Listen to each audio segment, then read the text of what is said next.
6 weeks ago, a friend challenged me that I would find better Chinese food in London than in my hometown of Hangzhou in China, and I've been on a journey to prove her wrong.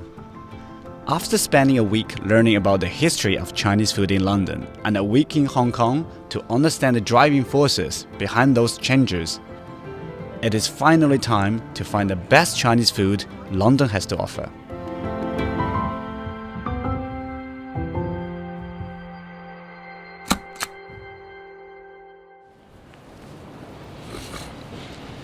I start my quest back in Chinatown at Songhe Lou Suzhou noodle restaurant that has recently set up shop in London.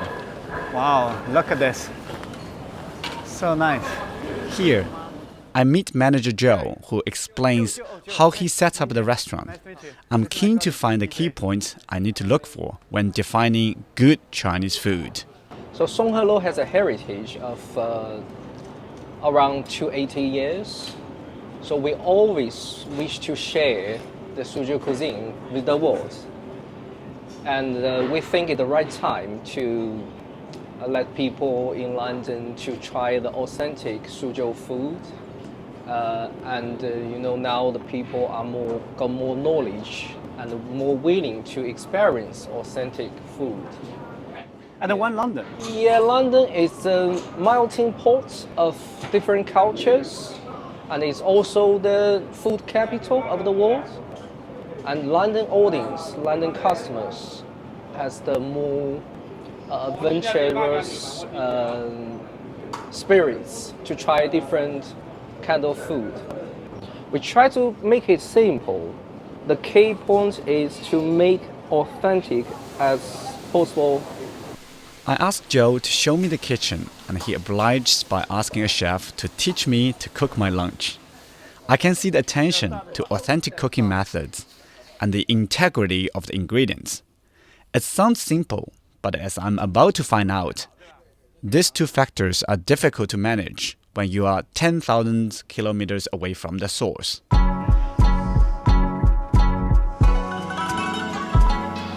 It is time to go high-end, and for this, I start at London's most famous premium Chinese restaurant, the Hutong on the 33rd floor of the Shard, one of the city's most iconic modern buildings. The restaurant has a spectacular vantage point with many of London's key landmarks visible from the table. I'm met by a VJ, the restaurant manager, who explains the concept. It started with Cantonese part, which is the southern China. But then as it became so popular, people started looking at different flavors into the Chinese food as well as different elements into the food and into the culinary. This is where other regions started playing part. We, as Hutong, are very popular as the Chinese Szechuan cuisine, which is again, spice-based, very totally opposite. So the Cantonese flavors. I went to northern China recently. And I've tasted about over 200 different dishes. What London does is not only keep the authenticity, but same time they make dishes contemporary and always experiment it with new food, which is why people are moving towards it. I take my seat next to the window as dusk setting across the city, and I'm joined by celebrity chef Ching-He Huang. Ching rose to fame hosting the BBC program Chinese Food Made Easy, and has been at the forefront of the rise of the regional Chinese dishes in the UK. I asked her about Chinese fine dining in London. Friend, Alan Yao, he was one of the first. When he came on the scene, he really transformed the fine dining, luxury Chinese cuisine, because until then it was still a lot of family-owned restaurants. Of course, you have a Royal China Club, friends from there, but it hadn't been presented in a way to the West where you would be spending £10 for hot and sour. It was crazy at the time. But now, if you look at the menus, now people are paying £110 for Beijing Kaoya. The prices have gone so crazy. I mean, from the humble takeaway in the UK to luxury fine dining, it's had a complete transformation. And what do you think are the reasons that's happening in the recent couple of years? I think you can see a marked difference in the way that people, the young generation, look to Chinese cuisine. The next generation is much more open and happy to share, about their heritage and very proud of cuisine, and also trying to express themselves through culinary art. And why not? Of course, because everyone is from somewhere, everyone has a story, a connection. And so people are looking to all of that and questioning their sort of identity, where they're from, and their roots, where their roots are from. And so people are embracing it more than ever. We are served a tasting menu, fancy Cantonese dim sum alongside Peking duck and spicy Sichuan chicken. Before leaving, I'm introduced to Keith, the Malaysian head chef, whose fusion choices I'm keen to discuss. For me, both of them is traditional and fusion food is important because traditional food is worth to keeping because it's carries for the history and the culture, and for the fusion food is bring more ideas to fresh way to enjoy the food. So together they make the Chinese cuisine growing and stay exciting. Keith likes London for the opportunities it brings and the lack of restrictions you would have working in a regional food restaurant. All the best chefs come to London at some point, he tells me, and we learn from each other. This point sticks with me, so next morning I called one person who might help me understand, Emil Minev, head chef at Le Cordon Bleu school in London. After a quick tour of the school, we go to the rooftop herb garden, where I ask him how Chinese food fit into the London fine dining scene. If you think of London as a food capital of Europe, Chinese food always play a major role. A few years ago, it was very important to be authentic, it was very important to keep it classy because that's what the public expects. Now it's completely opposite. As I said to you, this revolution starts with Yaoche, starts with Hakkasan, with Wong, if you wish, they present a very modern, contemporary Chinese food. That's what people are looking for, even though if it's authentic, for a cuisine from different region of China, but something different, something new. It's no longer, if it's not classic Cantonese, that's not going to work, that's gone. Emil suggested I try some Michelin-starred Chinese restaurants that have experimented with new ideas away from the restrictions of traditionalists in China. Fusing Chinese spices and flavors with other ingredients available in the city. I proceed to the area of London reputed to be the most expensive, according to what I have learned from playing Monopoly. Housed within a 3-store Georgian townhouse on Curzon Street, Mimi Mayfair is imagined as a private residence of Empress Mimi, blending chinoiserie glamour with Georgian sophistication to evoke the golden age of Imperial China. Its interiors are richly decorated with themed rooms across different floors that create an intimate atmosphere.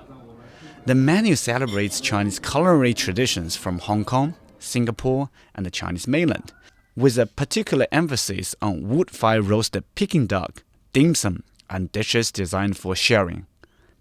Upstairs, I meet owner Samyukta Nair, and I start with what feels like an obvious question. Welcome to Mimi Mayfair. Thank you very much. So exciting to have you here. Really. Yeah.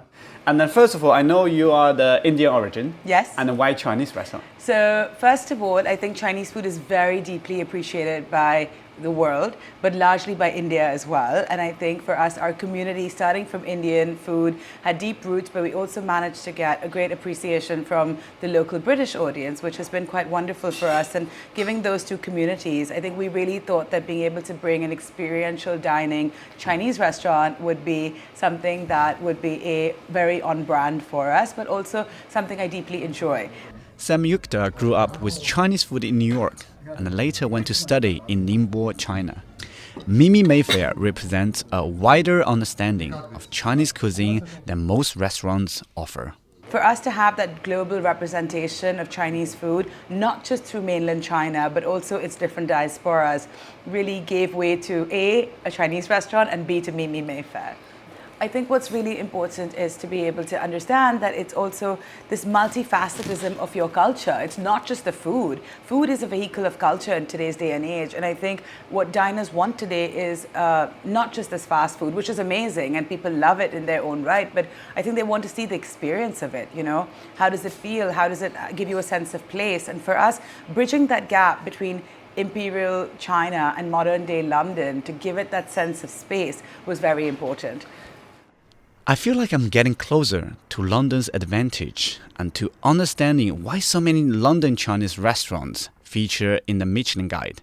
But before meeting with Jing, who had first challenged me to find London's finest Chinese cuisine, there was one more restaurant I wanted to visit. Hunan is a celebrated Chinese fine dining restaurant in Belgravia, London, renowned for its no-menu concept. Guests simply share their preferences and dietary requirements, and the kitchen curates a bespoke multi-course tasting journey of 12 to 20 small plates. I sit down on a bench with Michael Pan, son of the eccentric founder Mr. Pan, and now the restaurant owner. Mr. Pan took over a Greasy Spoon coffee shop in 1982 away from Chinatown in this upmarket neighborhood, and everyone thought him crazy. Things were tough at the start. When he first started, we had this very short a la carte menu. It was very compact.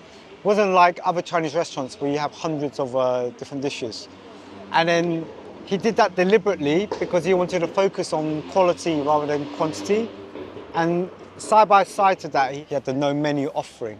You know, back then in the 80s, it was unheard of to not have a menu.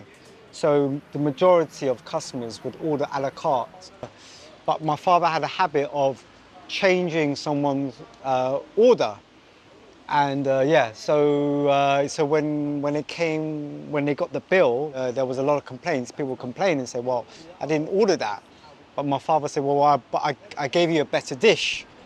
Michael had been working in the restaurant since he was 9 years old. But when he finally got to take over the restaurant, he made a decision to stop the a la carte menu and embrace the no menu concept. By not having a menu, it's amazing because it gives us that flexibility to introduce new dishes, introduce something that you might not had before. So we had a guest, for example, to stay for lunch, and they've never had pig's ears before. Understandably, a little bit anxious about it, but they wanted to try it because we always say to our guests, do you want to try something different? Do you like offal? And if they say yes, then we will kind of like, yeah. So I think that's the beauty of what we do. We like to let you try something different because I think it adds to the experience.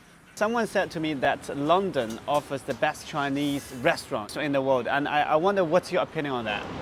I think it's definitely very diverse. The last couple of years, it's really picked up. But yeah, I would have to agree with that. Yeah, we have a lot of diversity in Chinese cuisine. It's time to bring Jing back into the discussion, so we arranged to meet before heading over to Jincheng Alley, where Kitty, the owner, has saved us a seat in the corner. Yeah, I really wanted to bring you to this place. I can tell why. It's just so vibrant, like it's so crowded with all those kind of, It's always very busy. It's an extremely authentic Sichuan restaurant right in the centre of London. It's one of my favourite places. Kitty's husband is a farmer from Chengdu who came to London as a chef 16 years ago. The restaurant prides itself on its authentic Sichuan dishes, and this simple formula has proven a great success. Kitty tells me most of the clientele are Chinese in the early evening, but later it switched to a mainly English crowd. They come for the spice. The ingredients, is that from here, sourced here, or you sourced? Most of from here, but the point is that, the Sichuan food we use lots of chili and lots of the peppers. That will come from China. Food relies so much on the ingredients, and this will become a key issue as I travel to Hangzhou to complete the challenge. Jing has persuaded me that London has some serious Chinese restaurants, but will I find better Chinese food in my hometown? And if so, how am I going to persuade Jing that I win the challenge? It's time to go find out.